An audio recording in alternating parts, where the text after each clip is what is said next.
Israel जियो और जीने दो की पद्धति पे चलता है। उसे छेड़ोगे तो वो नहीं छोड़ेगा। बहन को मारकर उसके शरीर को किस प्रकार से नग्न अवस्था में उसके ऊपर टांग रखकर धार्मिक नारे लगा रहे थे। ये वो आतंकवादी हैं। ऐसे सांपों का सर कुचलना ये धर्म सिखाता है। धर्म कहता है कि किसी के ऊपर हमला मत करो, लेकिन धर्म ये भी कहता है कि यदि कोई हमला करे तो उसको छोड़ो। ये वही लोग हैं इस हिंदुस्तान में जो कि आस्तीन के सांप हैं। और याद कीजिए आप, बुरहान वानी, जब भारतीय सेना ने उसका एनकाउंटर किया आतंकवादी का, उसके जनाजे में लाखों लोग इकट्ठे हुए थे। ये वही लोग हैं जो आज हमास का समर्थन कर रहे हैं। जो चीज फिलिस्तीन ने की वो तो आज इजराइल भी कर रहा है। क्रिया की सदैव प्रतिक्रिया होती है। अरब कंट्रीज ने इजराइल के ऊपर, जो कि नया नवेला देश बना था, उस पर हमला किया और उसकी जमीन कब्जाने की कोशिश की। सेम प्रतिक्रिया भारत के अंदर भी हुई थी। जब भारत और पाकिस्तान बने थे, उस समय पाकिस्तान ने एकदम से हमला किया था और हमारे कश्मीर का एक हिस्सा आज भी कब्जे में है उनके। उनका मानसिक रूप से ब्रेन वॉश किया गया है कि भैया किसी भी प्रकार से आपको भारत के संविधान में विश्वास नहीं रखना है। सारे मुसलमान एक हैं कि भैया खाओगे हिंदुस्तान का, भारत के अंदर रहोगे, नौकरी भी भारत की करोगे, सब्सिडी भी लोगे और उसके बाद भारत से रोजगार प्राप्त करके पैसा कमाकर आप पाकिस्तान का और इस प्रकार के आतंकवादियों का समर्थन करोगे। आखिर क्या करना चाहते हो आप? देश के प्रधानमंत्री ने कोई विषय जो मुद्दा तय किया, आप उसका विरोध करेंगे, इसका मतलब आप देशद्रोही हैं और आप पे कार्रवाई होनी चाहिए। कि मैं असदुद्दीन ओवैसी की बात कर रहा हूँ, वो भी खड़े होकर के इसका साथ दे रहे हैं और कह रहे हैं कि भाई साहब वहाँ के मुसलमानों के साथ गलत। देखिए, असदुद्दीन ओवैसी जो है ना, वो अपने आप में एक अलग ही ब्रांड है। वो इस देश के अंदर कट्टरपंथियों का पर्याय हैं। वो इस देश के अंदर देशद्रोहियों के सरगना हैं।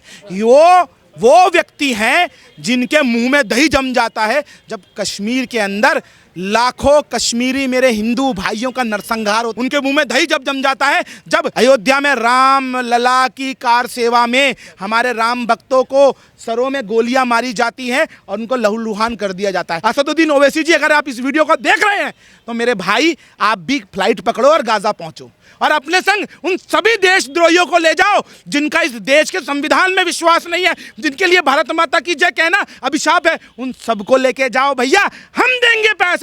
भारत का देशभक्त पैसा इकट्ठा करके आपके लिए फ्लाइटें लगवाएगा, आप जाओ। ये वही लोग हैं जो अफजल हम शर्मिंदा हैं और तेरे कातिल जिंदा हैं। ये वही लोग हैं जब याकूब मेनन की फांसी हो रही होती है तो आधी रात को जाके सुप्रीम कोर्ट को खटखटाते हैं, जगाते हैं। ये वही लोग हैं जो इस देश के अंदर खाते भी यहीं का हैं और चिल्लाते हैं भारत तेरे टुकड़े होंगे चार, इंशाअल्लाह इंशाअल्लाह। ये वही लोग हैं जो कहते हैं लड़के लिया है पाकिस्तान और हंस के लेंगे कश्मीर। ये वही लोग हैं जो आस्तीन के सांप हैं ठाकुर साहब। ये वही लोग हैं जो इस देश के अंदर खाते भी हिंदुस्तान का है लेकिन उसके बाद गाते पाकिस्तान। हमास पे जो कार्रवाई हो रही है उसका मैं पूछना चाहता हूँ, आतंकवादियों पे कार्रवाई होना गलत है क्या?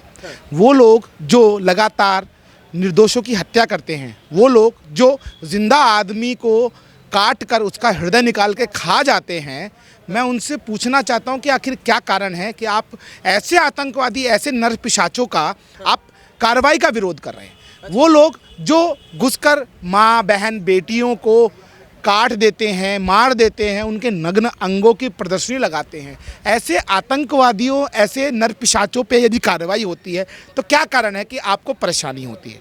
देखिए नीतीश भाई, ये वही लोग हैं इस हिंदुस्तान में जो कि आस्तीन के सांप हैं।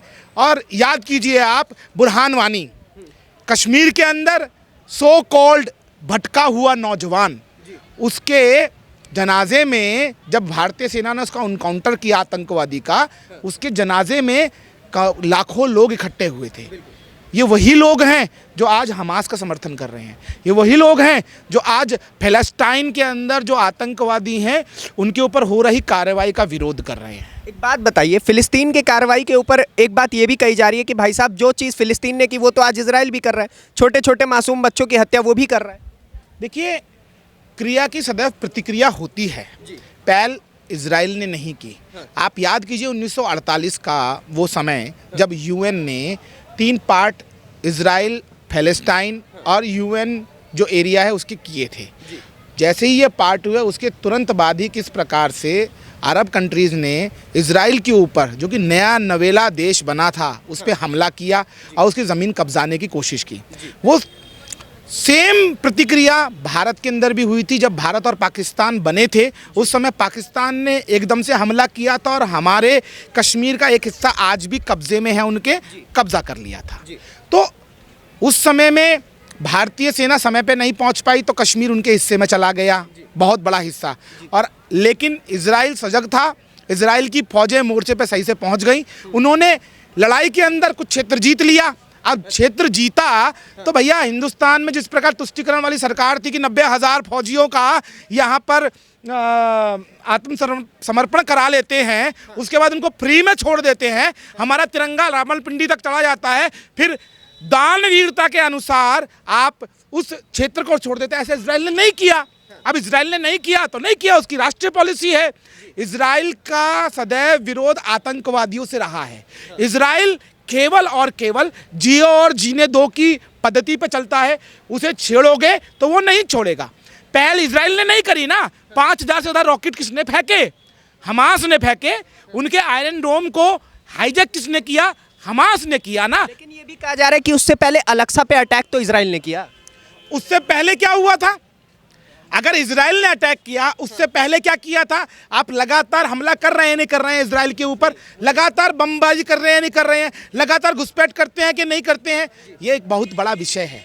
हम यहाँ पर बहुत दुख है मुझको कि आज इजराइल और फिलिस्तीन की वॉर हो रही है और वहाँ पर दोनों पक्षों से लोग मारे जा रहे हैं। लेकिन हमारे शास्त्रों में सिखाया गया है अहिंसा परमो धर्म, जो कि आप लोग सुनते हैं, लेकिन आधा ही है भैया, आधा जो है वो छुपा लिया गया। धर्म हिंसा तथैव च, हमारे शास्त्रों में भी है कि यदि आपके ऊपर कोई हमला करता है तो आपको उसकी क्रिया की प्रतिक्रिया देने का पूर्ण अधिकार है। भारतीय कानून में भी तो है भैया कि कोई आपको मारेगा तो आप पलट कर उस पर हमला कीजिए, और उसमें अगर आपके बचाव में सामने वाला मर जाता है तो भैया वो अपराध नहीं है, वो आत्मरक्षा है। तो आज इजराइल भी वही कर रहा है। इजराइल अपने अस्तित्व को बचाने की लड़ाई लड़ रहा है। क्या गुनाह था वो जो वहाँ पे नाच गा रहे थे, वहाँ पे म्यूजिकल शो हो रहा था, उस शो में घुसकर हमास के आतंकवादियों ने जिस प्रकार से नर पिशाचपन चलाया, वहाँ शौचालयों पे गोली चला दी उन लोगों ने। उन्होंने कितने सारे इजरायलियों को बंधक बना लिया। आपने भी देखा होगा, मैंने भी देखे वो वायरल वीडियोस जिसके अंदर बहन को मारकर उसके शरीर को किस प्रकार से नग्न अवस्था में उसके ऊपर टांग रखकर धार्मिक नारे लगा रहे थे। ये वो आतंकवादी हैं। ऐसे सांपों का सर कुचलना ये धर्म सिखाता है।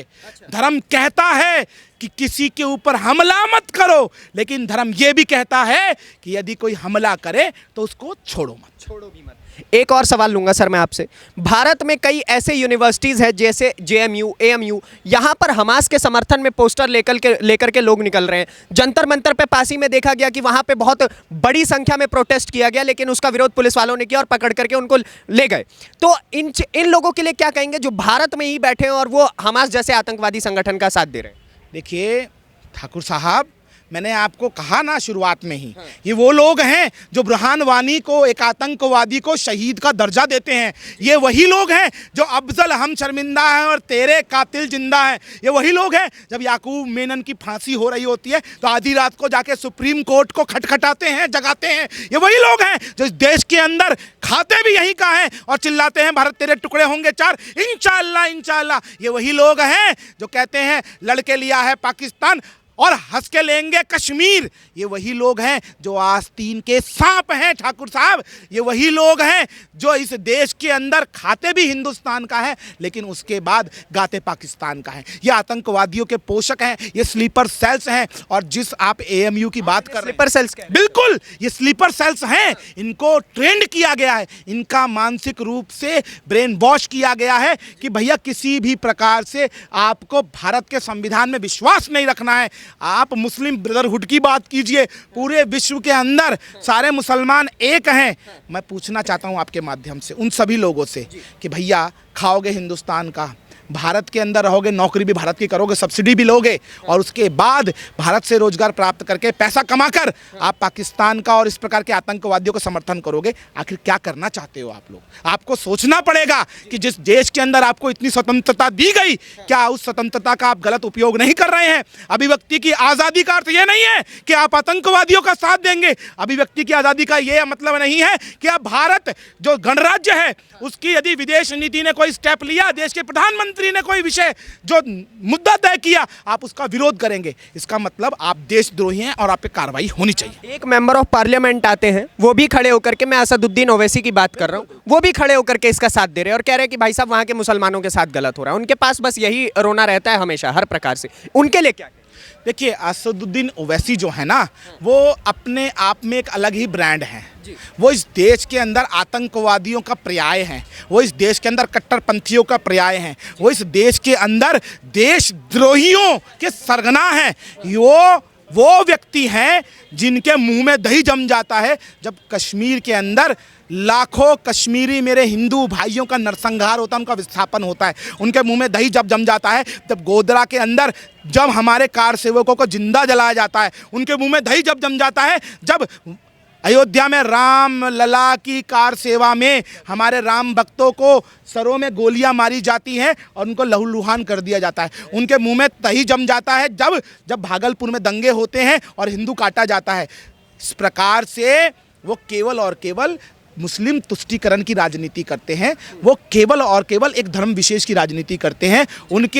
उनको भारत के संविधान से कोई लेना नहीं, कोई देना नहीं। लेकिन जब भी उनके ऊपर कार्रवाई होती है तो विक्टिम कार्ड खेलना शुरू कर देते हैं और ऐसे लोगों का भारत में कोई स्थान नहीं है। मैं तो आपके माध्यम से केवल कहना चाहता हूं इतना, असदुद्दीन ओवैसी जी, अगर आप इस वीडियो को देख रहे हैं तो मेरे भाई आप भी फ्लाइट पकड़ो और गाजा पहुंचो और अपने संग उन सभी देशद्रोहियों को ले जाओ जिनका इस देश के संविधान में विश्वास नहीं है, जिनके लिए भारत माता की जय कहना अभिशाप है। उन सबको लेके जाओ भैया, हम देंगे पैसा। भारत का देशभक्त पैसा इकट्ठा करके आपके लिए फ्लाइटें लगवाएगा। आप जाओ और गाजा में जाओ, वहां लड़ो, आतंकवादियों के संग जाके लड़ो, हमास के संग जाके लड़ो, लेकिन भारत को छोड़ दो। बिल्कुल। चलिए, बहुत बहुत धन्यवाद अपने हिस्से की राय रखने के लिए। तो इन्होंने अपने हिस्से की राय रख दी। आपके हिस्से की राय क्या है इजराइल फिलिस्तीन युद्ध को लेकर के? हमें कमेंट बॉक्स में बताएं। अगली वीडियो में आपसे फिर से मुलाकात होगी, तब तक के लिए दीजिए इजाजत। धन्यवाद, नमस्कार, जय हिंद।